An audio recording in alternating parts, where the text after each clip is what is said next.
On the first morning of the grief support program, a man walked into the church hall and sat in the last chair in the last row, close enough to the exit that he could leave without anyone noticing, and far enough from the circle that no one would expect him to speak. He was a big man. The folding chair looked like it might not forgive him for sitting in it.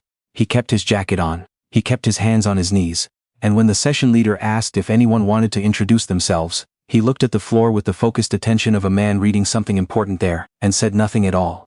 His name was Boyd Mackinnon. He ran a grain farm northeast of Swift Current, Saskatchewan, and he was 41 years old.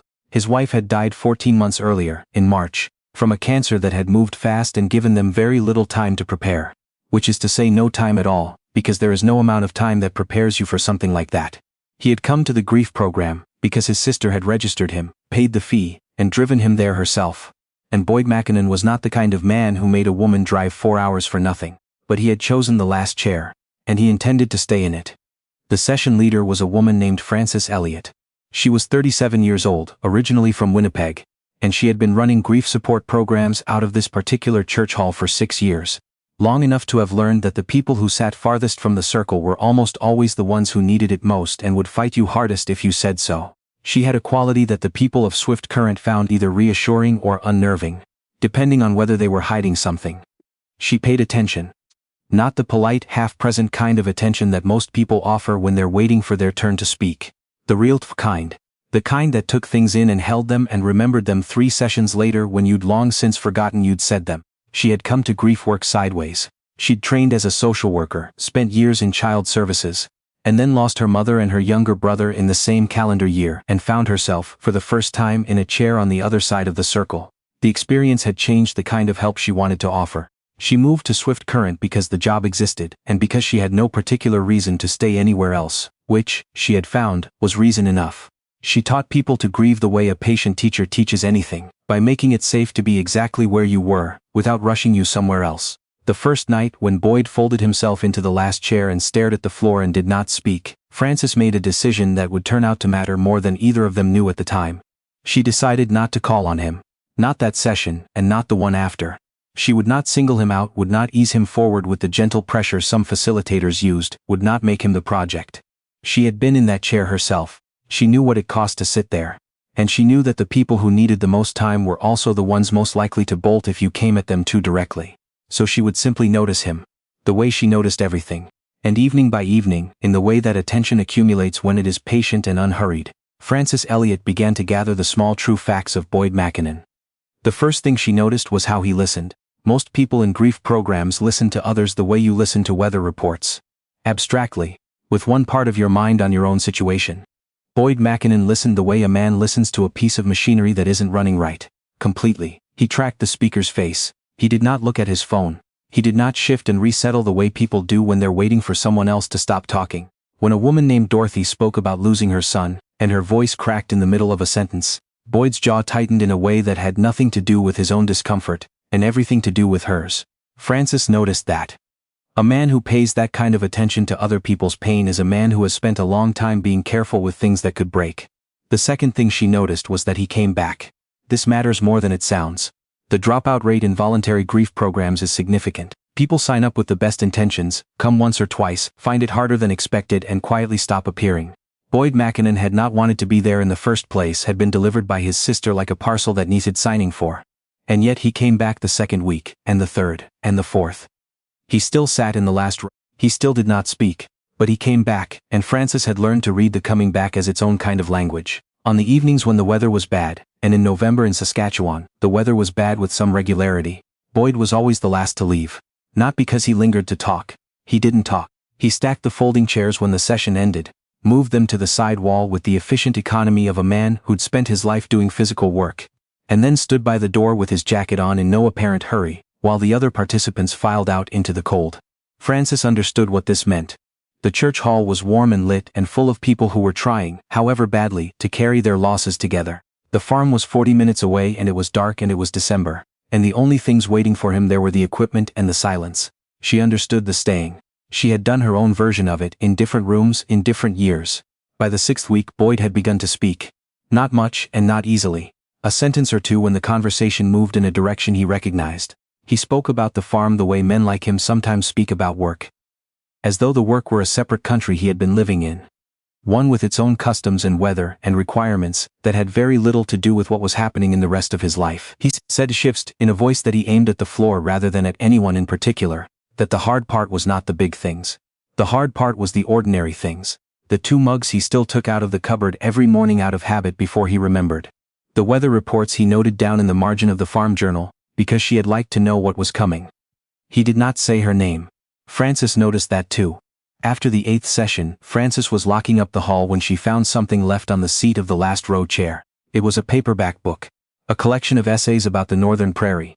The kind of practical, unsentimental writing that the land itself seemed to require of its writers. There was no note, no inscription. Just the book placed squarely on the seat of Boyd Mackinnon's chair. She stood there for a moment in the emptying hall holding it. She was not sure when he had left it. She was not sure if it was intentional. She put it in her bag and she thought about it on the drive home. And she did not sleep especially well, though she could not have told you whether that was significant or not. She read it over the following week. It was the kind of book that took the prairie seriously. Its difficulty, its particular beauty, the way it formed the people who lived on it. She found a passage about the way a farmer reads the sky that she read twice and then a third time.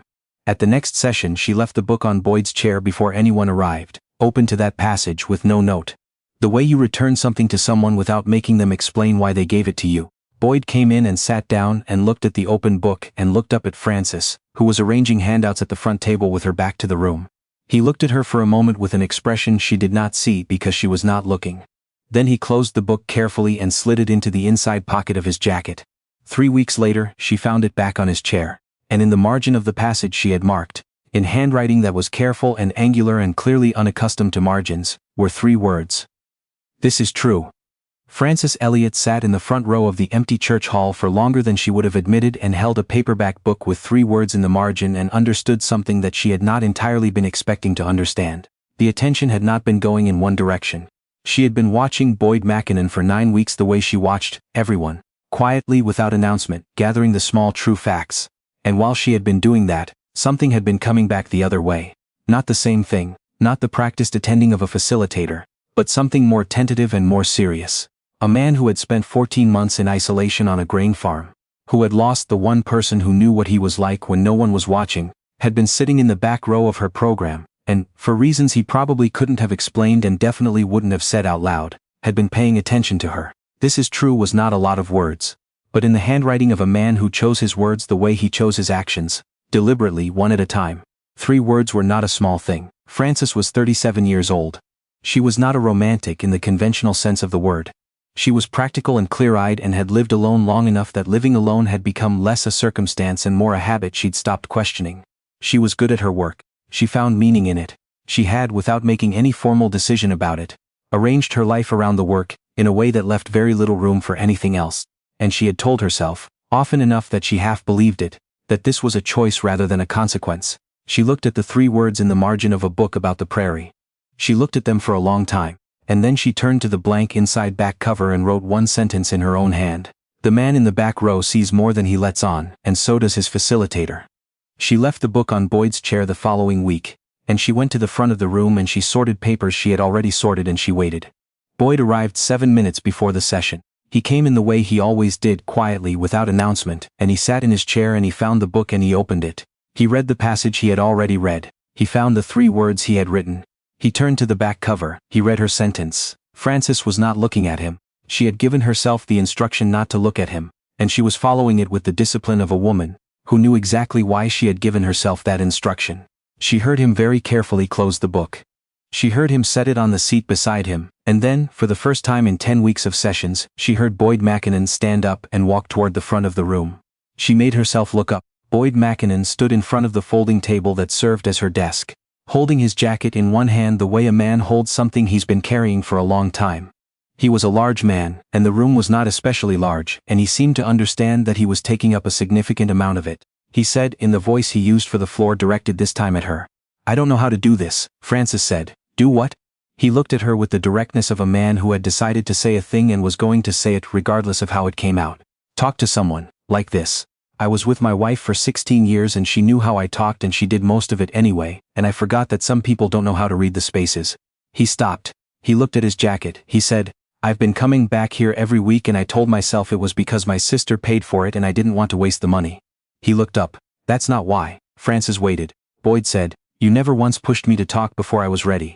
You noticed I was there without making it a thing. I've spent the last year feeling like I'd become invisible. Like without Carol I was just a man with a farm and nobody who knew the difference between how I was and how I seemed. He stopped again. He seemed to be deciding whether to keep going. He kept going.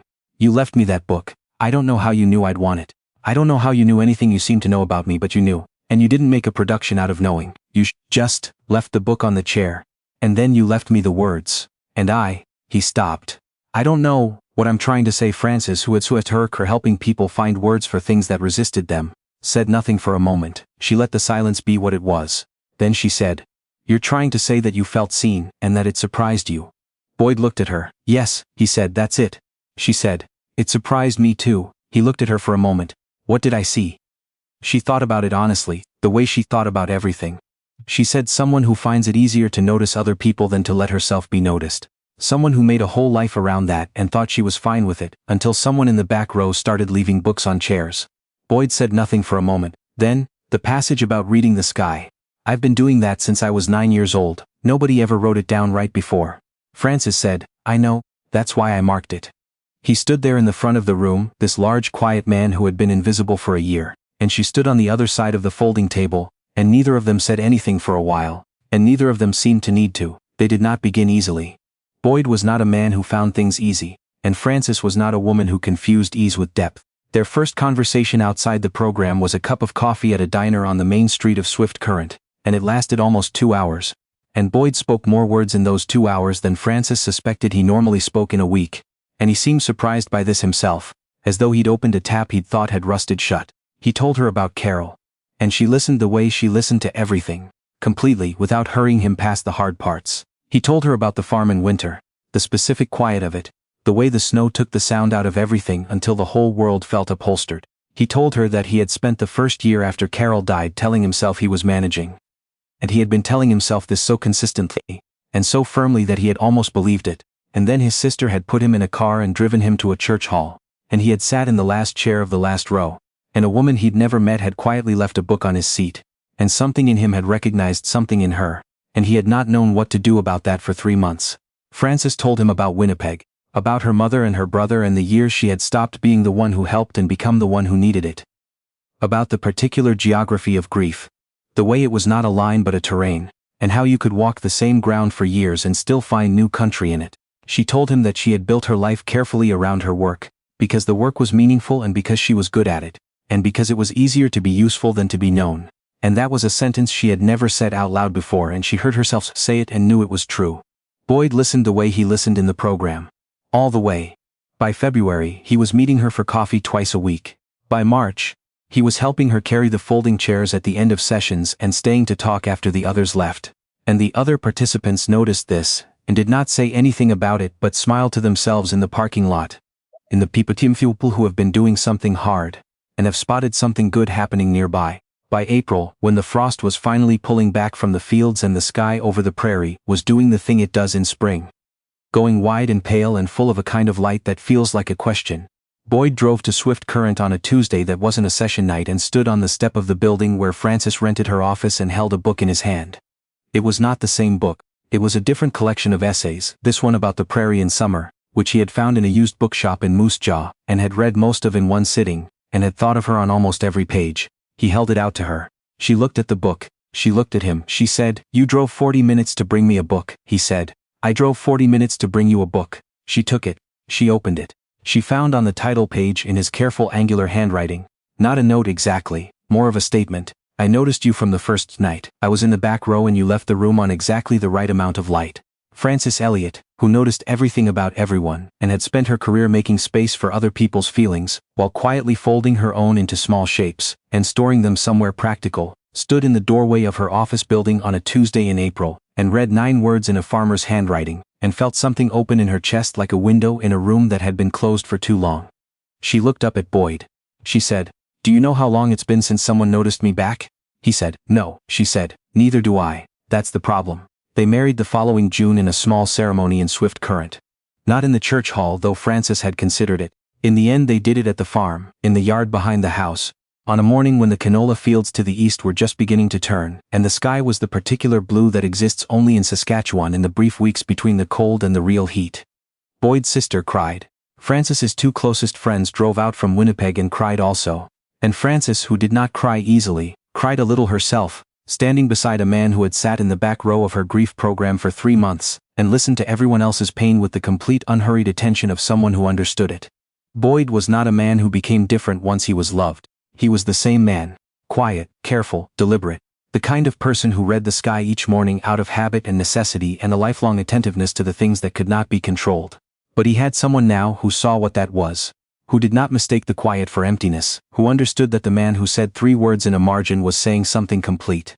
Francis was not a woman who suddenly found it easy to be known, the instinct to be useful rather than present, to listen rather than speak, to help rather than be helped. These things did not disappear. But Boyd was patient in the way of someone who had waited a long time for warmth, and when she deflected, he noticed, and he would say sometimes, simply, "I'm asking about you. Not anyone else," and she would take a breath and try again. They had a good life. Not a loud one. They did not need it to be loud. They had learned each other in silence and in margins and in the language of objects left on chairs, and that quiet attentiveness remained the grammar of their whole life together. Boyd read more than people expected of him, and Francis learned to read the sky the way he did. Not as information only, but as a kind of conversation with the place where you lived. In the evenings in winter, when the fields were under snow and the light went early, they sat together in the farm kitchen with books, and they did not always talk, and neither of them found this lonely. Francis kept the paperback essay collection on the windowsill above the kitchen sink. The one with "This is true" in the margin, and her sentence on the back cover. She kept it there because it was where they had started. Not with a declaration, not with a grand gesture, but with a passage about reading the sky that one of them had recognized, and the other had marked, and both of them had understood without needing to explain what understanding it meant about them. I have been telling stories long enough to know that most people are not waiting to be loved in the way that love gets described. They are waiting for something quieter and more difficult than that. They are waiting for someone to notice the particular way they listen, the specific books they reach for, the fact that they stay late when the weather is bad, because the warm room is better than the cold house. They are waiting to be seen, not the version of themselves they present to rooms full of people, but the actual interior version, the one that chooses the last chair and keeps its jacket on and hopes that this, somehow, will be enough to be found. Boyd Mackinnon sat in the back row of a grief program for 3 months trying to take up as little space as possible. And Francis Elliot, who noticed everything, noticed him. Not loudly. Not in a way that would have made him bolt. She noticed him the way the prairie notices the season turning, slowly, steadily, with the kind of patience that doesn't announce itself because it doesn't need to, and he noticed her back, and that was the beginning of everything. So tell me, has anyone ever truly noticed you, the quiet version of you, the one you don't lead with, and stayed anyway? I'd like to know. Leave it in the comments. And if you want another story about 2 people who found each other in the slow, honest way, the next one is right here.